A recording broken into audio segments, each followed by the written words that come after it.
Good morning, guys. Pupunta kami ngayon sa SM Marilao. SM Marilao, which is 5 minutes away from here. And then, pupunta rin kami sa palengke ng Marilao. Watch us do the driving. Ako mag-drive. Siya lang mag-drive. Okay, fine. So, si Mrs. daw ang magdadrive. Oo, ang mag-drive. Tignan natin.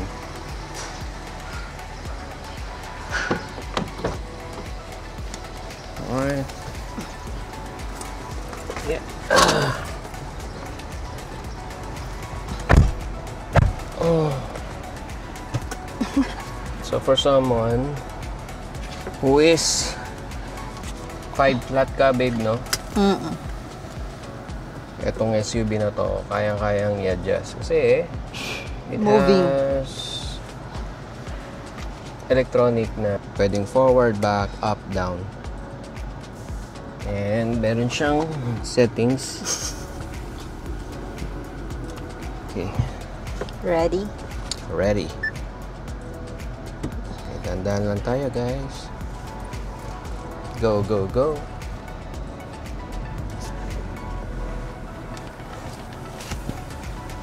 Up to our seat belts.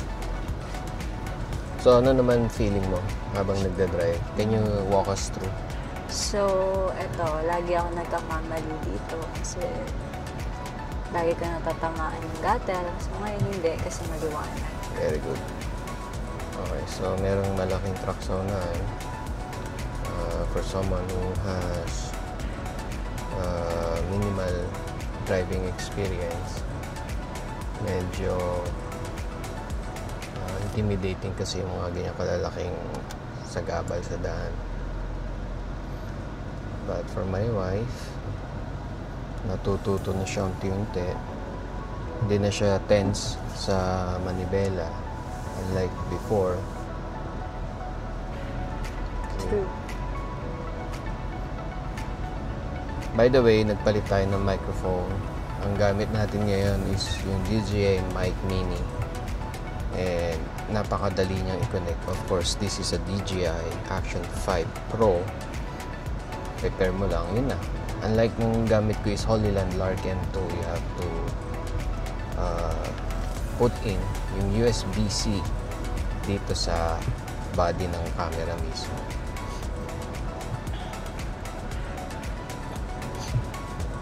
Ito kapag naka-helmet mount, there's no need for many wires or anything na ipa-plug mo.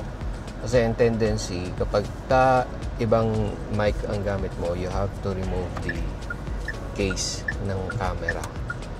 Siyempre, hindi natin alam, baka malaglag or matanggal sa pagkakamount, mababasag yung lens o kaya yung screen mismo. So, it's very convenient. Dapat binili ko yung Mic M2 in the first place. Ay, sorry, Mic Mini in the first place. Sa akin pala nakatapat. Yes. Ito siya. Ganito siya kaliit. Meron na siya connected na dead cat for windscreen. Ayan.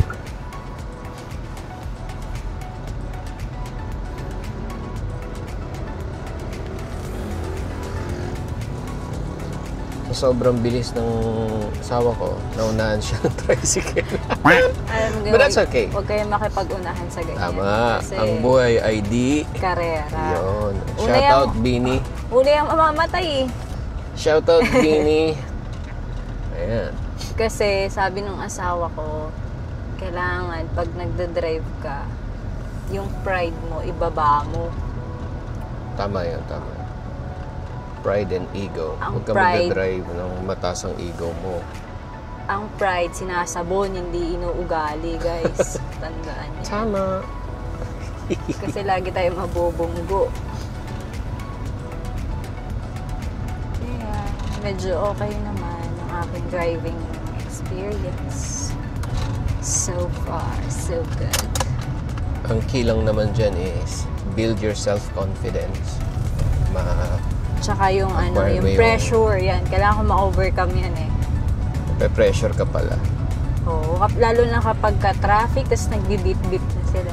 Sorry. Kala mo naman lumalabas na sa ano, no? Okay. Ang bilis natin. Ang bilis.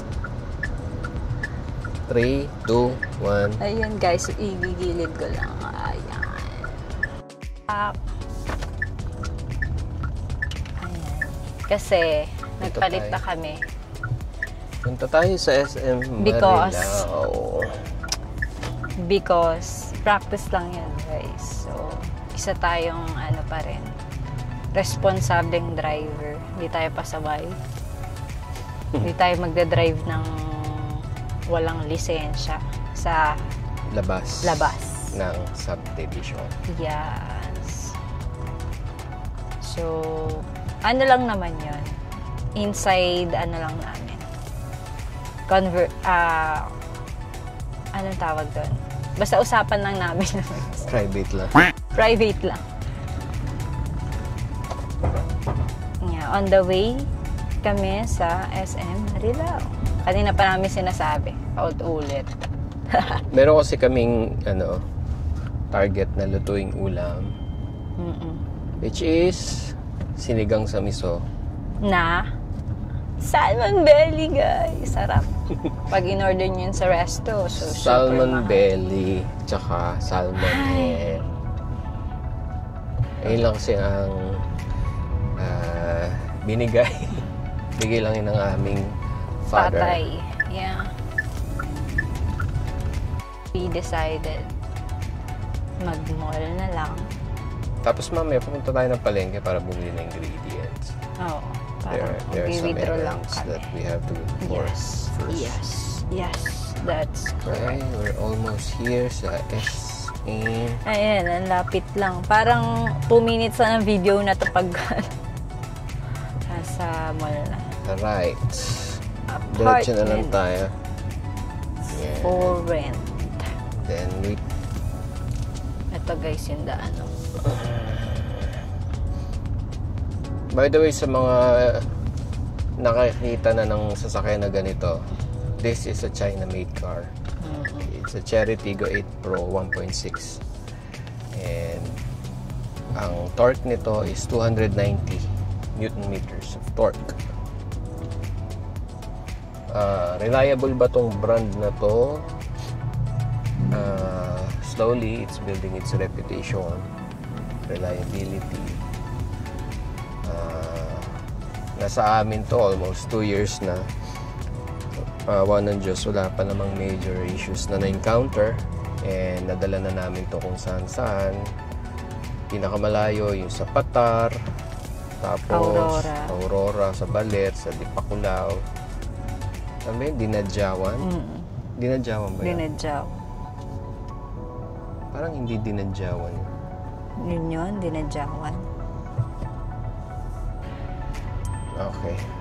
Tapos, na-drive namin to sa Baguio, paakyat. Maraming beses na. Then, sa Tagaytay. Pag-Tagaytay na rin kami.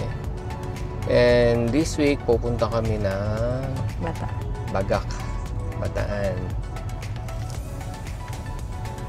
I'm sure di naman ganun ka-challenging compared to those previous locations na napuntahan na namin. Very comfortable. Masarap yung seats. All electronics, all power.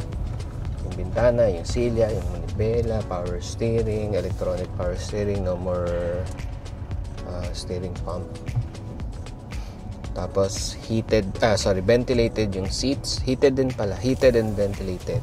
Di mo naman kailangan yung heated. Pero yung ventilation sa upuan ay nagamit na gamit. Kasi for long rides, napakalaking bagay. Ang cons, I guess yung cup holder na masyadong maliit and it's too narrow. So, lagay lang ako ng pucho-puchong extension here para yung cup of coffee, pwede mong gamitin dalawa.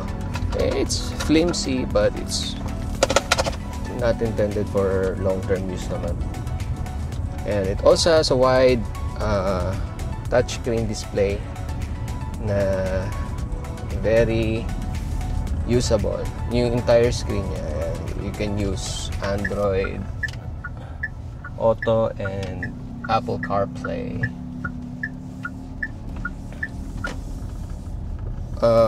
When it comes to fuel consumption, average ang fuel consumption nito, because this is a 7-seater, talagang kakain ng gas compared sa mga 5-seaters and other sedans. Talagang ganun. Hindi mo pwedeng i-sacrifice ang fuel economy sa comfortability.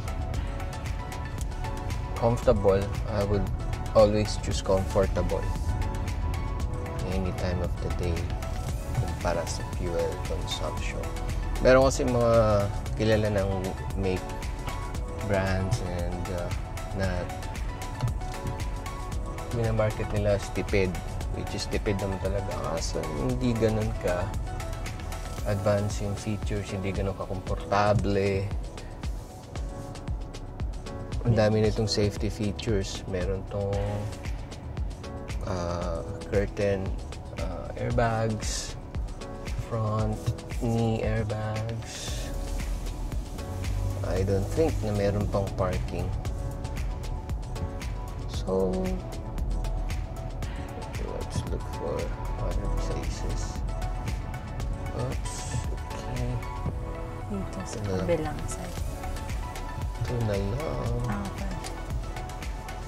Tapos meron din siyang 360-degree camera kung saan makikita mo ang yung dinadaanan, ang iyong paligid. Napakalaking tulong talaga, lalo pag madilim, lalo pag gabi. It's very useful.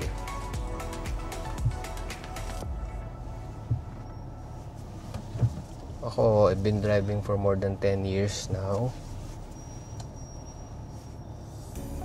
And ang mga una kong sasakyan, Mitsubishi, Toyota, and then Honda. Reputable, pero mga second hand lang kasi mga nagamit ko eh. So, lahat ng possible issues na-encounter ko na.